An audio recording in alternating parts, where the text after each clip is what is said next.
3, 2, 1, buka bukumu, kita bertemu di T Edu. Salam jumpa kawan-kawan sekalian, bertemu lagi dalam podcast T Education. Pada podcast edisi kali ini, kita akan membahas tema tentang skripsi lagi teman-teman sekalian. Tapi kita tidak membahas tema tentang hukum pidana. Sebagaimana request kemarin, ada yang nanya tentang tema HTN dan HAN. Nah, hari ini saya ditemani oleh Bu Dr. Indah Cahyani, dosen Fakultas Hukum Trunojoyo Madura yang juga sekaligus sebagai sekretaris jurusan di Fakultas Hukum.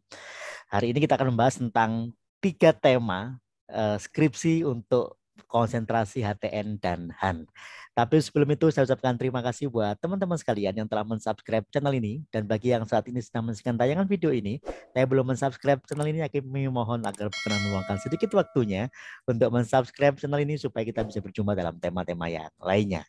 Baik teman-teman sekalian, kita sapa terlebih dahulu Bu Dr. Indah Cahyani yang kali ini hadir secara online teman-teman sekalian.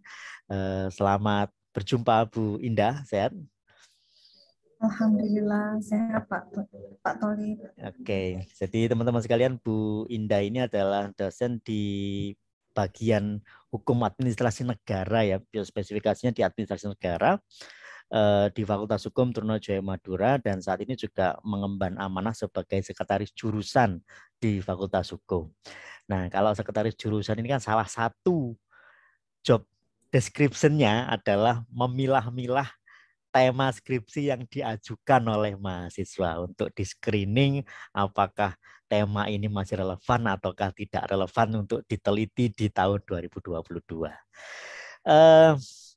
Bu Indah, jadi kalau bicara tema skripsi itu kan kadang kita nemukan tema yang jenuh Bu Indah ya, yang ditulis berulang-ulang dengan tidak ada pembaruan yang lainnya. Nah, kalau menurut Bu Indah, sebelum kita membahas tema yang menarik ini Bu Indah, kira-kira tema apa yang sering kali diajukan oleh mahasiswa yang khususnya temanya tentang HAN?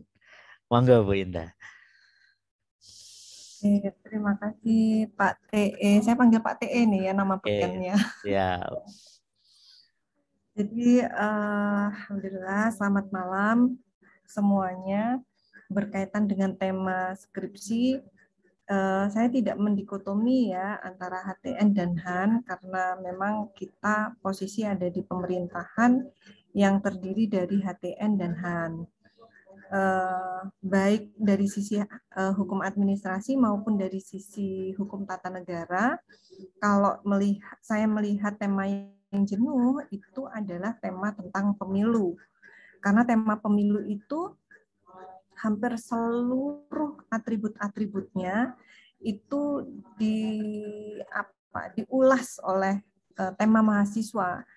Jadi pemilu itu kan ada sisi HTN, ada sisi hukum administrasinya. Kalau ngomong tentang HTN berarti dia ngomong tentang bukan reshuffle ya, pengadaan pengurus baru itu apa ya istilahnya ya, saya lupa regenerasi antar rezim gitu ya, seperti itu. Tapi kalau bicara tentang hukum administrasi negaranya berarti kita bicara tentang misal contoh aturan-aturan di bawah undang-undang seperti peraturan KPU, surat edaran KPU, bagaimana mekanisme Bawaslu, operasional antar itu. Misalkan ada persaingan yang curang, salah hitung, seperti itu bisa masuk ke Mahkamah Agung, bisa masuk ke MK sesuai dengan kompetensinya masing-masing. Jadi ada sisi HAN-nya, ada sisi HTN-nya.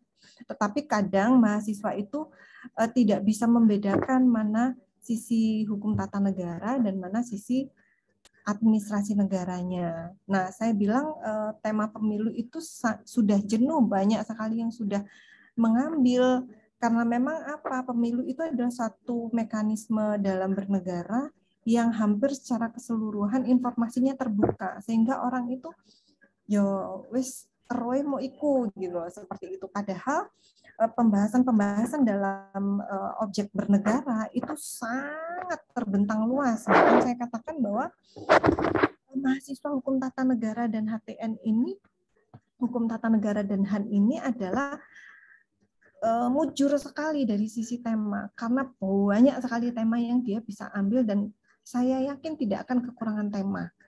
Pak TE kan minta tiga topik ya. Di catatan saya itu ada 8 topik, bahkan masih terus mengalir. Saya bacakan satu Disampaikan saja. Siap. Bacakan satu persatu, nanti terserah mana mau yang mau dibahas gitu ya. Di antara 8 ini mungkin 3 yang mungkin bisa kita perdalam gitu. Yang pertama adalah keuangan negara, yang kedua adalah isu lingkungan, yang ketiga adalah tanggung gugat negara. Nah, kalau ngomong tanggung gugat ini keretanya panjang sekali, bahkan bisa menyebar ke banyak sisi. Contoh ya, kalau kita ngomong tanggung gugat negara itu, kalau tadi saya bilang tema jenuh itu adalah pemilu, ada nggak di antara tema pemilu itu yang bicara tentang bagaimana menanggulangi kartel politik misalnya? Nggak pernah wacana mahasiswa sampai ke sana, mesti mempermasalahkan SE, mempermasalahkan putusan MK yang kemudian dibenturkan dengan MA yang kemudian itu berkaitan dengan kandidat. Padahal yang perlu kita selamatkan adalah negara ini supaya kita yang udah jurdil ini gimana supaya bisa menciptakan negara yang bagus gitu ya, supaya kita nggak ditertawai luar negeri gitu ya, sampai-sampai ada cuk gitu kan. Di negara mana seminggu baru ketahuan hasilnya. Di Indonesia belum pemilu udah tahu siapa hasilnya pemenang gitu ya. Itu ya Allah. Bahkan ada buku yang judulnya Democration for Sale. Diskon besar-besaran dalam demokrasi, dan itu mentertawakan Indonesia. Coba bayangin, kita jadi ketawaan loh barang pemilu kita itu tanggung gugat negara, bisa sampai ke kartel politik, kartel pemilu, standar pelayanan misalkan. Kalau kita ngomong standar pelayanan, SOP pelayanan publik, coba bayangkan betapa berlimpahnya tema gitu. Kalau kita ngomong SOP kan cuma satu, tapi kalau SOP itu kita tempelkan dengan setiap item pelayanan di negara kita, bisa lebih banyak dari jumlah warga negara kita gitu loh. Jumlah pelayanannya ya. Betul. Dari yang mulai sampai yang kecil-kecil sampai yang gede-gede gitu ya. Terus kemudian kalau tanggung gugat saya tarik ke kartel politik, kartel pemilu, standar pelayanan, kemudian standar pelayanan ini kan nggak ada peradilannya, sementara di PTUN itu kan peradilannya sangat terbatas. Itu bisa dilebarkan lagi ke perluasan kewenangannya ya. Kewenangannya ya. Saya santai-santai aja sih, pengacara bilang, aduh PTUN nggak menjanjikan, kita nggak pernah tergiur untuk ngurus PTUN. Kenapa? Karena nggak ada apa-apanya. Nggak ada apa-apanya yang di Indonesia. Kalau kita sesuai dengan konsepnya, Indonesia bisa bangkrut hanya untuk mengganti kerugian negara, kerugian warga kalau dia salah kelola. Saya kasih contoh tuh ke mahasiswa. Kita ngomong banjir aja. Coba biar gimana, kasur, mesin cuci, kulkasnya orang segitu banyaknya, kimpul-kimpul rusak. Itu kalau PTUN punya kompetensi untuk menguji dan mendudukan negara SOP-nya dalam penanggulangan banjir, jebol bangkrut APBN kita. Nah, karena di kita nggak ada mekanisme itu dalam hukum administrasi kita, akhirnya kan negara kita selalu salah kelola, pembiaran, negara tidak hadir, dan oke-oke aja gitu ya, nggak ada apa-apa ya. Terus pelan itu kerugian kan gitu. Nah, ini gimana? Kita harus compare ke negara lain. Saya menyimak pembahasannya Pak TE tentang ekosida ya, ternyata pidana juga compare kan ke negara lain, apa yang kita nggak punya gitu, seperti itu. Itu tanggung gugat ya, bagaimana negara itu bertanggung jawab atas tata kelola yang nggak benarnya dia, kemudian tata kelola yang nggak benar itu menimbulkan kerugian bagi warga negara, dan pengadilan harusnya bisa mengungkap ini kesalahan personal atau kesalahan tata kelolanya. Mekanisme ininya yang di kita PTUN kita kompetensinya cuma tertulis, konkret, individual, final. Itu paradoks banget gitu loh dengan hukum administrasi, yang hukum administrasi itu definisinya adalah kontrol penggunaan wewenang. Saya bilang ke mahasiswa, ini harusnya menjadi criticize tersendiri, bagaimana hukum administrasi itu sangat garang di definisi, kontrol kepada penggunaan wewenang, menciptakan harmonisasi antara warga dengan negara, negara dengan warganya. Kan apa ya, garang gitu kan definisinya. Tapi begitu masuk ke utopia ya. begitu masuk ke kompetensi Nggak ada apa-apanya. Individual. Jadi kan dari yang public spare-nya luas banget seluas samudra dikecilkan dengan individualisme. Hanya seluas individual. Nah itu sudah nggak ketemu gitu kan, fungsi hukum administrasinya nggak akan klik gitu. Nah ini yang jadi persoalan kenapa kemudian negara itu boleh melanggar hukum apapun di negeri ini. Negara nggak bisa karena diduduk. Sistem kontrolnya yang juga yang tidak menjangkau ya. Kalau saya pakai istilah saya, terjadi pempretelan, pengkerdilan, pemandulan, pemutilasian hukum administrasi negara di Indonesia. Ini bahasa-bahasa hiperbolik ya, untuk mendeskripsikan apa ya, situasi gitu, seperti itu. Nah, terus kemudian itu ya, belum lagi tadi tanggung gugat itu saya jadikan nomor tersendiri. Tadi tanggung gugat itu nomor 3, saya jadikan nomor tersendiri itu mekanisme impor.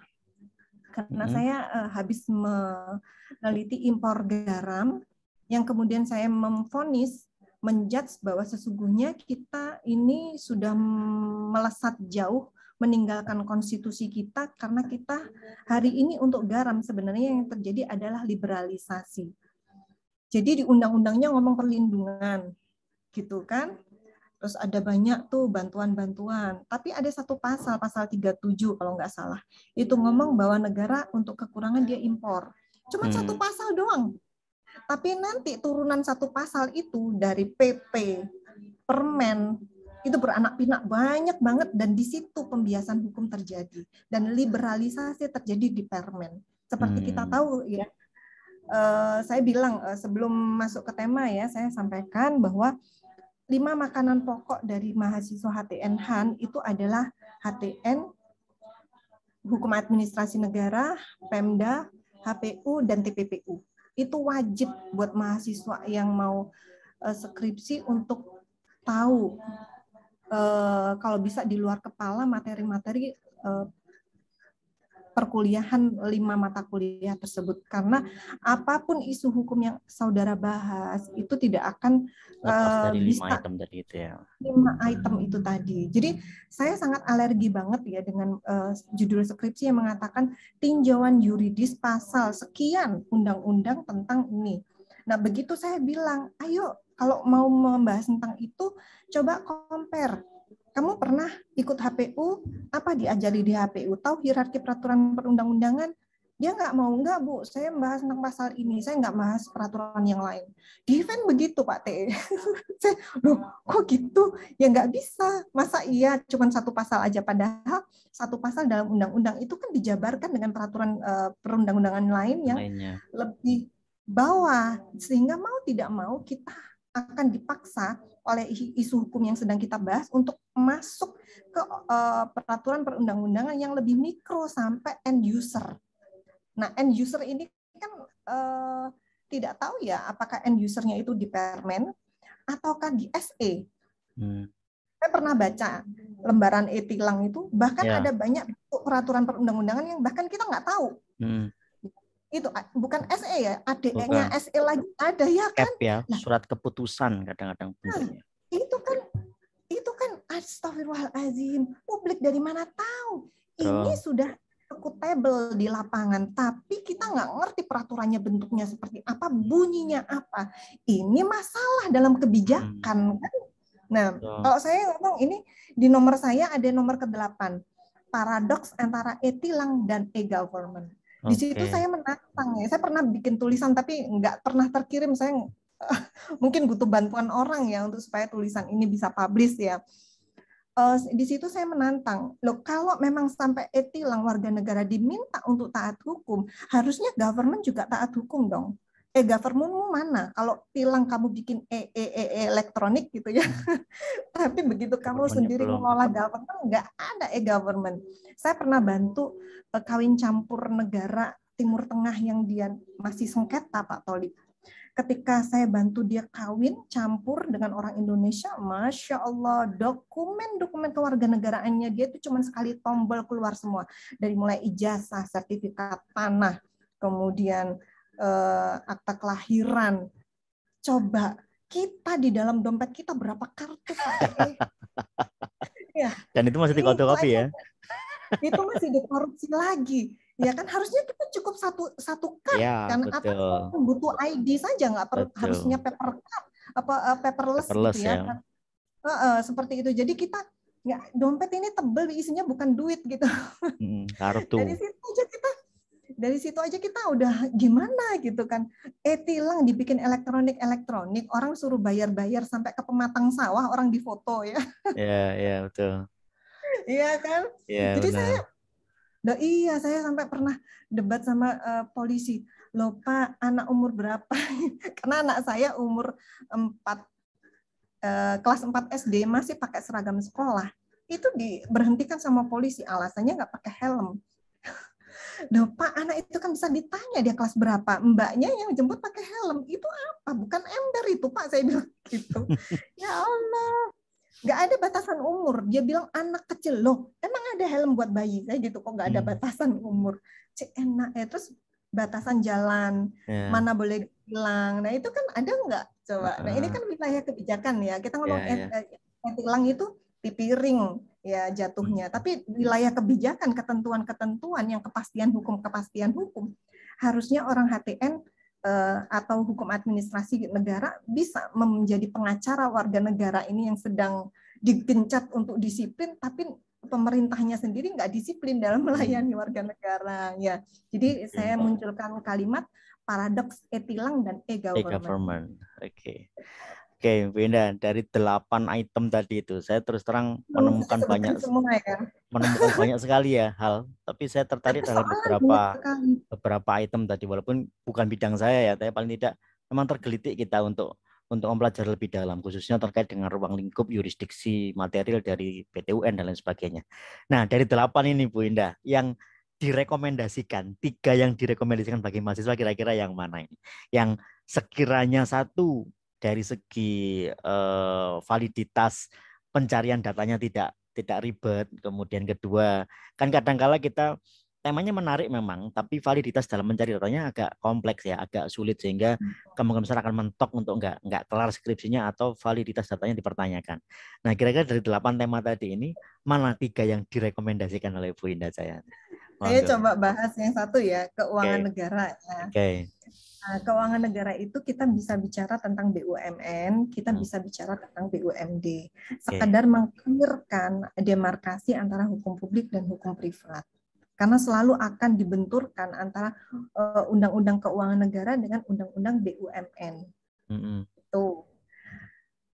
Kemudian itu yang BUMN. Bagaimana dengan yang BUMD? BUMD ini Pak TE, saya tidak berharap mahasiswa itu harus seperti wartawan Tempo yang harus investigatif reportase gitu ya. Itu kan kesulitan ya. Saya paling cetek aja. Saya bilang, coba kamu lihat undang-undang, kamu baca, ada isu hukum apa di sana. Jadi lebih kepada pertanyaan hukum yang timbul dari dogma-dogma atau kaidah-kaidah yang ada dalam pasar per pasar. Itu kelihatan banget kasat mata. Contoh misalkan PP 54 2017 tentang BUMD. Itu sama sekali tidak melibatkan DPRD. Ya. Dalam penganggarannya atau dalam apanya?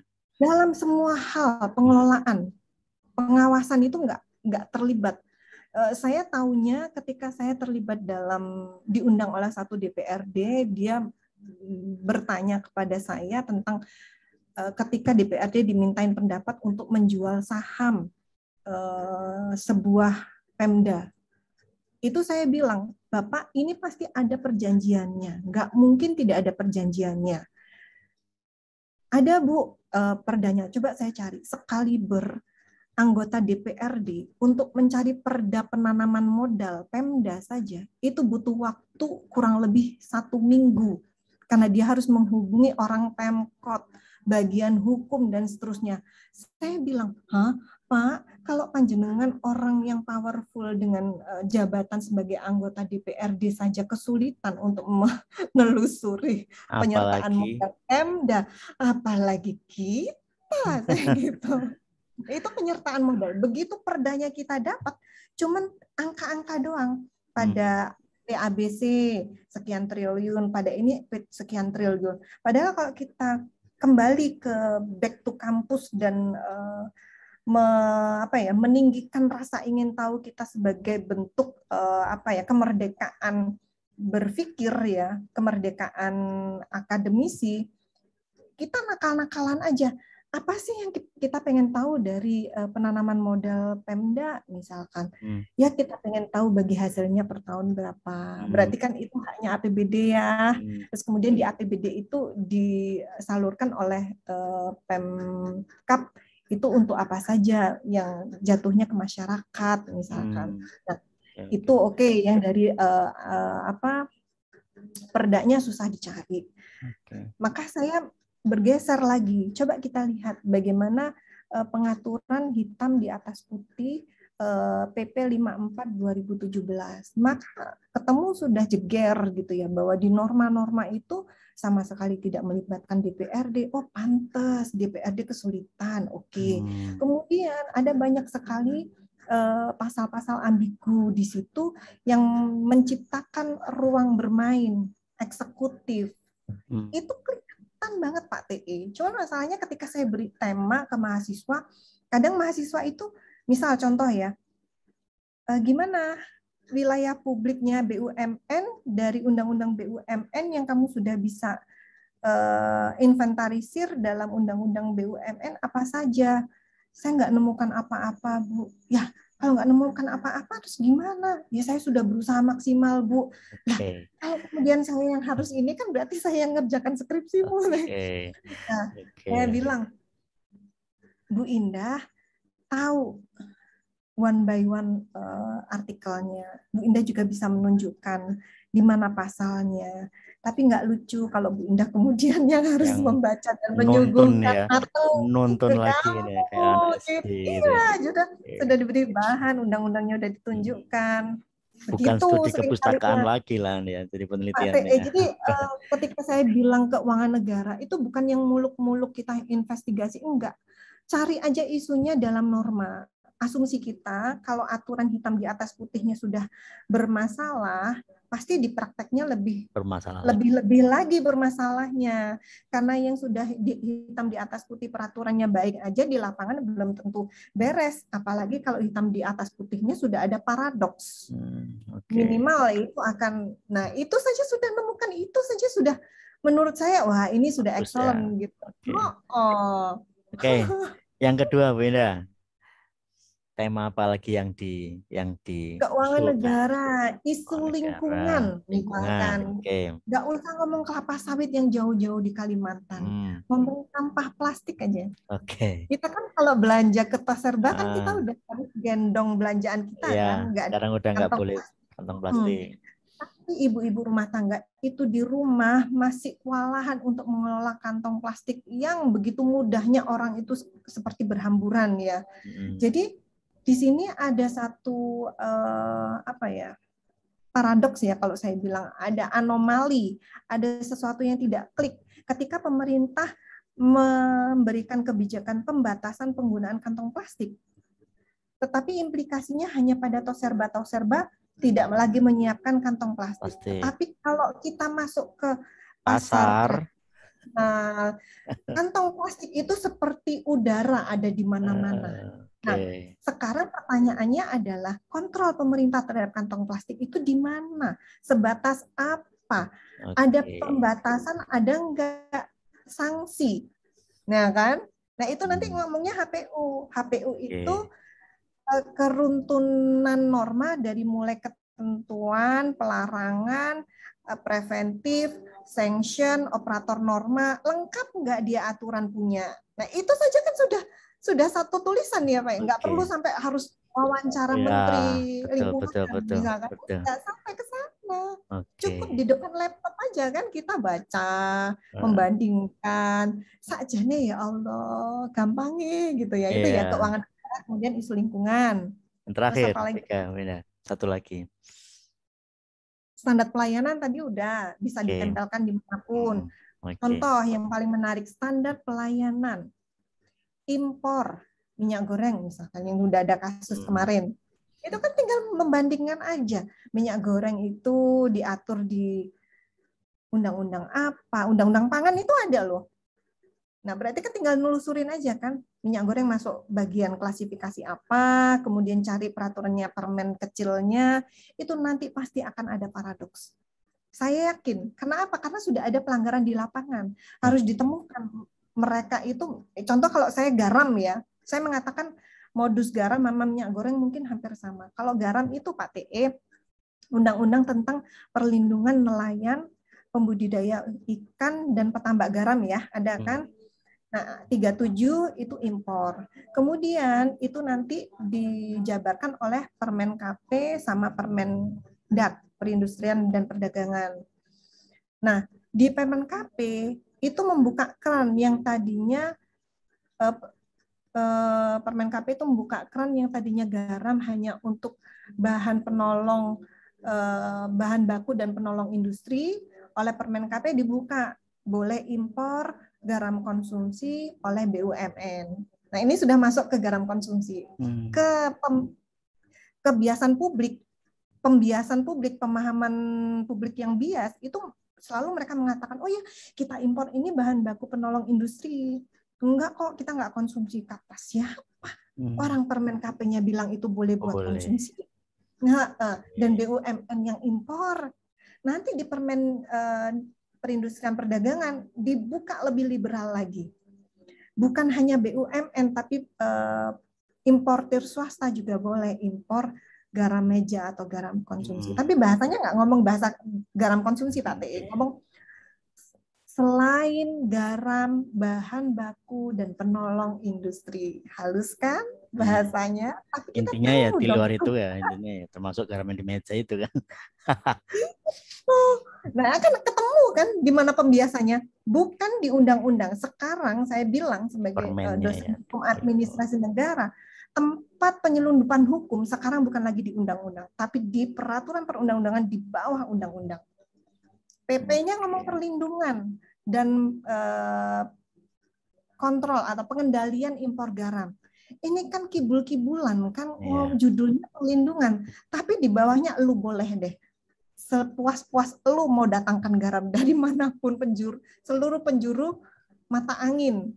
Duh, itu PP-nya Pak TE ngomong kriteria memasukkan garam, prosedurnya harus sesuai, pelabuhan, harus memperhatikan musim, tapi nanti di permennya boleh disimpangi ketentuan tersebut. Nah, bahasa-bahasanya begitulah. Jadi ini yang garam, gimana minyak goreng gitu kan, gimana ikan, laut kita ini luas loh, tapi negara kita impor ikan.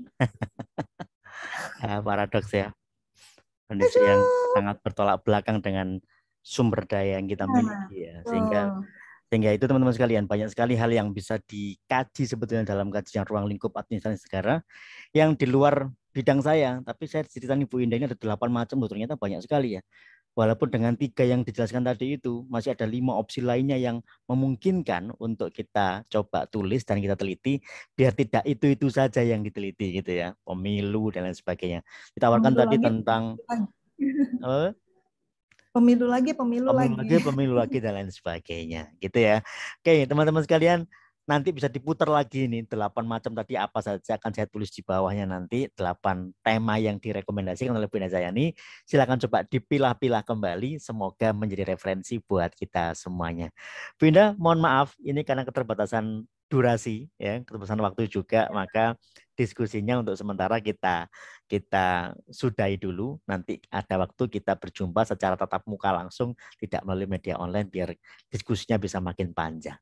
Gitu ya Bu Indah. Terima kasih banyak atas waktunya. Semoga tetap sehat selalu. Nanti kita ketemu di TEDU. Salam sehat.